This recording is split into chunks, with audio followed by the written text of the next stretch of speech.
The views expressed on the Making It Matter podcast are that of Gunnar Esiason, Julia Ray, and guests, and not necessarily those of the Boomer Esiason Foundation. Nothing in the Making It Matter podcast should be considered medical advice. Such advice can only be given by a physician who is experienced with cystic fibrosis. The Boomer Esiason Foundation, Gunnar Esiason, Julia Ray, and guests cannot be held responsible for any damage which may result from using the information on this podcast without the permission of your medical doctor. You're listening to the Making It Matter podcast with Gunnar Esiason and Julia Ray, presented by the Boomer Esiason Foundation and GunnarEsiason.com. Hey there, it's Gunnar Esiason. Thanks for joining Julia and I for episode 9 of the Making It Matter podcast series, Flu Season. Hey everyone, welcome to Making It Matter, a weekly podcast series presented by the Boomer Esiason Foundation and GunnarEsiason.com, highlighting the challenges that people with CF face and the people who face them. Since Julie and I both have cystic fibrosis, we're remaining compliant with the National Cystic Fibrosis Guidelines regarding patient interaction and cross-infection by recording via Skype. This podcast was made possible by Novartis and Vertex Pharmaceuticals, so big thanks to them. So, Julia, flu season upon us, so you know what that means. It's time to get those flu shots. Have you gotten yours? It's on my to-do list, number one priority in the next 7 days, for sure. In the next 7 days, number one priority. It's the highest thing on the totem pole. Yeah, so I should get it done tomorrow. Yeah, I haven't got mine either yet, so I can't really be talking. In all fairness, it's still before Columbus Day. But yes, that is a necessary thing. I think I will probably schedule my appointment, if possible, right after this, or go down to my local, does Walgreens and Rite Aid do that? Pharmacy. Yeah, they do. Sometimes. It's easy, so no one has any excuse. Yes, it is. It is really easy, except when you're Gunnar Esiason and you hate needles. I used to go kicking and screaming into those little appointments, getting the flu shots. I honestly, until I guess you'd have to ask my mom to clarify, but right up until about 9th or 10th grade, they would hold me down so that they could give me the flu shot. I had to be held. I could not deal with needles. To this day, I guess I still have a problem with them, but I don't. I was going to say, how do you cope now? I don't have that much of a problem, but I definitely still have some anxiety about it. I don't know. It's horrible. I just don't like them, but it's necessary. And to convince a 11-year-old child that the flu shot is necessary when it's the least favorite thing in his world, that's an impossible task. Yeah. You and I are so opposite. I used to go in so ready for my flu shot, even as a 6-year-old. I had to look at the needle, and my nurses would always try to hide it, and I'd be like, no, that's how I do this. I have to watch you do this, or it won't happen. Yeah, I was very brave or strange, or both. Brave is definitely the word, I think. I definitely lacked bravery in that department. I guess I still do. Honestly, I still will not even look at an IV being put in or the little butterfly, you know? Yeah, I will not look at the little butterfly when they go to take my blood. I cannot look at it. Wow. Meanwhile, when I get a PICC line, I'm watching and they're like, "Are you sure you want to do that?" I'm like, "Yeah, fine." There's a lot of needles involved in PICC. There's the Novocaine. There's there's a lot the of stick. I can't. A lot of blood. Yeah, no, it's not good. It's not a good thing. Not a good experience. It's not a good visual experience for the person that it's happening to. I think I could watch it if it was happening to someone else. Oh, see, I'm the opposite. I can't watch it happen to someone else. It hurts me. I feel bad for that person. Oh, wow. Whereas I can be like, this is happening to me. I got this. Wow, really? I can watch those doctor shows on TV and I can sift through the gore and grossness of it with no problem. But as soon as it starts happening to me, then I have with the flu shot. The flu shot is probably the most harmless thing in the history of the entire world. It's the syringe is maybe 2 or 3 inches big, and it's hardly anything. Nothing even goes in anything. Hardly anything goes into your body. It's very harmless thing, and I'm terrified of it. I'll feel bad for you. I'll send you a lot of emojis on the day of your flu shot to help you get through it. I still go to my pediatrician to get it done. I'm 25 and I still go to my pediatrician to get it done. Just so you can get a Ninja Turtle Band-Aid? Oh, yeah. I still go for the cartoon Band-Aid, the lollipop, the whole thing. It terrifies me, but I know how necessary. Honestly, I think the last year, the year before was probably the first year I brought it up, like with the family. I was like, "Oh, guys, it's time to get the flu shot." Usually, it's like, "Gunnar, have you remembered to get your flu shot yet?" Or, Yeah. "Gunnar, you still haven't gotten your flu shot?" Or my CF doctor being like, "Gunnar, have you gotten your flu shot yet? It's time to get it. Do you want to do it here?" I'll be like, "No, I'll schedule with my pediatrician." I cannot get over the mental block of how horrifying the flu shot is, but it's still necessary. It's so important. I do think it was a big moment for me last year when I realized that I have to do it myself, and I have to I finally braved up to the point where I could be like, okay, I'll go do it right now. So yes, flu season is coming. First step is the flu shot. Second step is being aware of your surroundings, I think. Yes. Obviously, we don't want anyone to live in a bubble here. Certainly, I don't live in a bubble. Neither does Julia. We're out there. We take chances. I mean, I work with high school kids, so that's the breeding ground for viral infections and infections, all these things, especially the flu during flu season. So I definitely put myself in harm's way as far as that goes. But it's important to be aware of the surroundings and always take the proper steps to make sure that you're keeping yourself as safe as possible, I think. Yeah. I mean, I've surrounded myself with some quality friends that if they're feeling not so great, they make sure that we keep our distance too. And I think that's important. I also think it's important that flu shots important for everyone, not just CF patients, especially if you live with a CF patient. Make sure your family members or your roommates at college are taking it upon themselves to get a flu shot. Oh, yeah, for sure. When I lived in college, I required every single one of my college roommates to get flu shots. And for a lot of them, it was the first time that they had ever done such a thing. Like they went years, or it's maybe the first time in a while that they had done such a thing. There were I think 2 of them that had not gotten a flu shot within the past 5-6 years before they started living with me. And then I said, guys, listen, Boston College gives them, they're free. You have to go get these flu shots. Like, go get it done. Yeah. And they would go do it. Obviously, I recognize that there are certain people out there who, for whatever health reason, can't get the flu shot, whether they don't have an immune system or things like that. Right. But if you're eligible for it, you got to go get it. Yeah. That's definitely number one step to safety precautions. Another thing to do is I love the surgical mask. I know it's not everyone's favorite topic, but if I'm on the subway in New York City, or if I'm on an airplane, or if I'm on an Amtrak train, or if I'm going somewhere basically with public transportation, I'm wearing a mask because you don't really you never know who's around you. Like, as the saying goes, you never know who's sitting next to the movie theater. And I say that because, for all you know, you could be sitting next to someone with CF in the movie theater, but you can't drive yourself crazy in that respect. But you have to be aware of what's going on.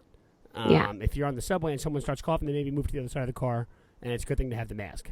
I won't wear the surgical mask in the movie theater because it's not the same kind of situation. I feel like there's probably a little more control I have to what's going on in there. But right. Well, and it's not recycled air. Yeah, it's also not. It's not a mass gathering.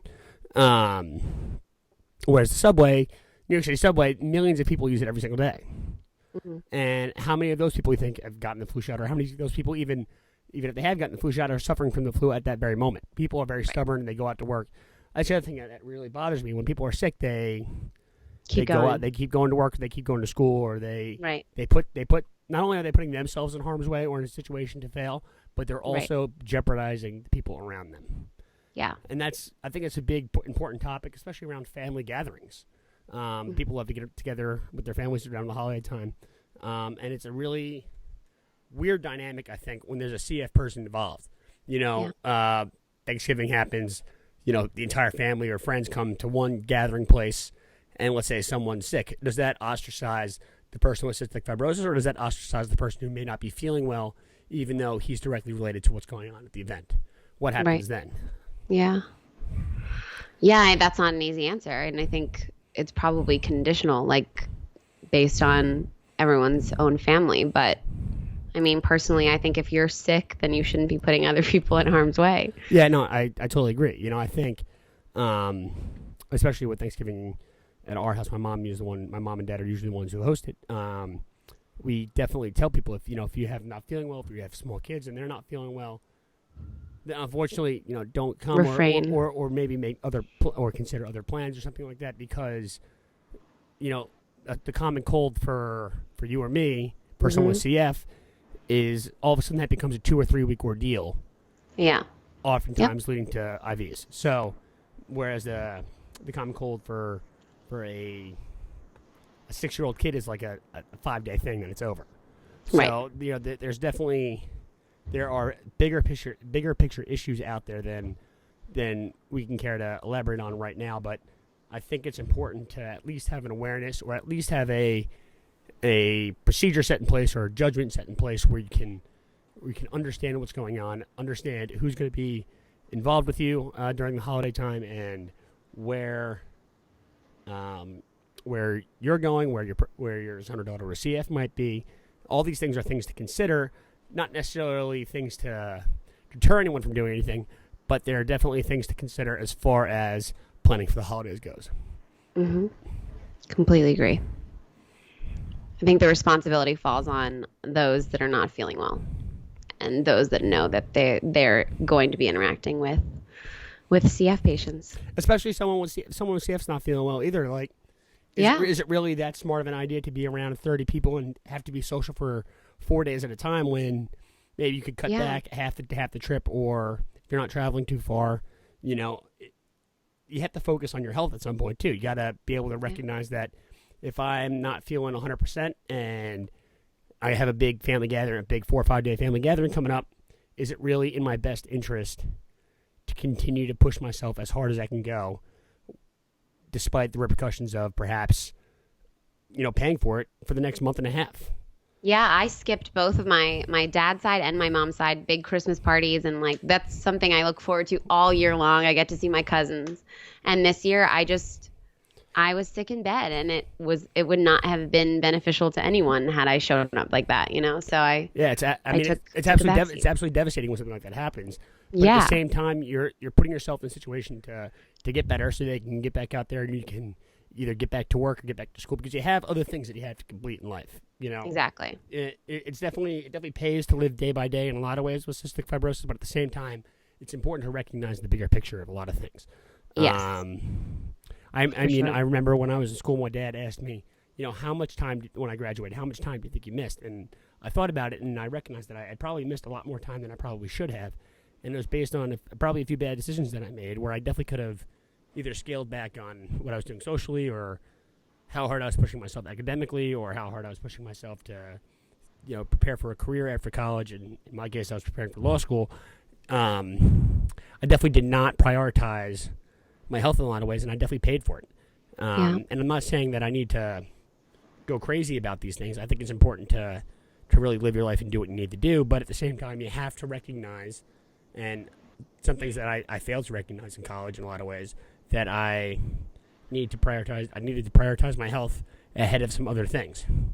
Right. And that's it's living and learning, right? It's, yes. You're not going to know how to do that from day one. And it's hard to convince someone that until they learn it themselves. Exactly. The question I always get the most is how can you convince my son or daughter with CF to be compliant like you are? And I say, well, unfortunately, the way that I learned was that I learned by sometimes not doing treatments and figuring out how terrible I felt afterwards. Right. And that's the way it goes. Unfortunately, I think compliance with your treatments in a lot of ways is it's learned over time. It's not something that can be learned in 5 seconds. Just like your awareness during flu season. Like, we all have 25 now, so I've lived through 25 of these different events. I've done it in high school, I've done it in college, I've done it in elementary school, and I know undoubtedly I'm going to get sick at some point. We're all going to get, everyone, if you get through flu season without even getting the cold at some point, you're a miracle worker. Yeah. That's unheard of. Or you have the immune system of Hercules or something. It's unbelievable. That doesn't happen. So you have to prepare yourselves for that to happen. I definitely prepare myself to not necessarily to be sick, but what I can do when I am sick. We talked about this a couple weeks ago. What we do, what we like to do when we keep ourselves busy when we are sick, and I try to stay on top of as much stuff as I can, especially the blog, the podcast. I try to stay on top of all that stuff when I'm not feeling well, just so that I'm not in the bigger picture of life. Right. So that when you get back to feeling healthy, you're still in it. It's not like you feel like you're playing catch up. Yeah, it's a seamless transition right back into feeling healthy again. I think that's probably that's probably where I was going with that. Yeah, I agree. All right, cool.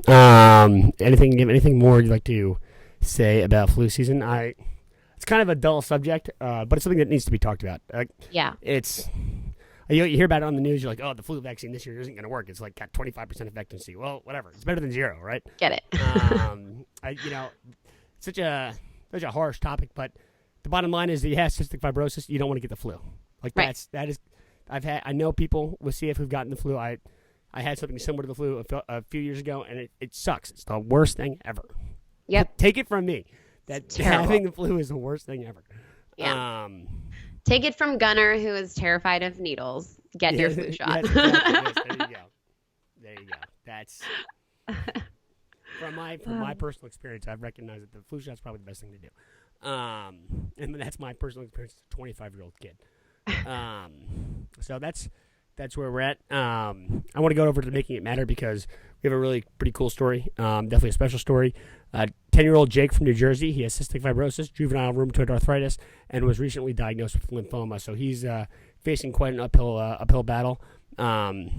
Jake's GoFundMe page has gone viral, and it's been quite the success. So I want to encourage all of our listeners to check it out. Jake's been a big football player. He's a big athlete, and these are quite some hurdles that he has to face at 10 years old. And I think he embodies real courage and toughness. Yeah, resilience, everything. Go send Jake your love. And I know Jake's a Eagles fan, and we're giving him a pretty good season. So hopefully we can continue that winning streak for you, Jake. As if I'm on the team. Yes. Julia speaks for the entire Philadelphia Eagles organization. Yeah. So good for Julia there. I definitely. Eagles. Yes, go. Personally, I don't like the Eagles very much. I understand Jake does, so I guess I can make an exception here. But Jake, we wish you all the best. You're definitely making it matter because you're getting the word about cystic fibrosis out there.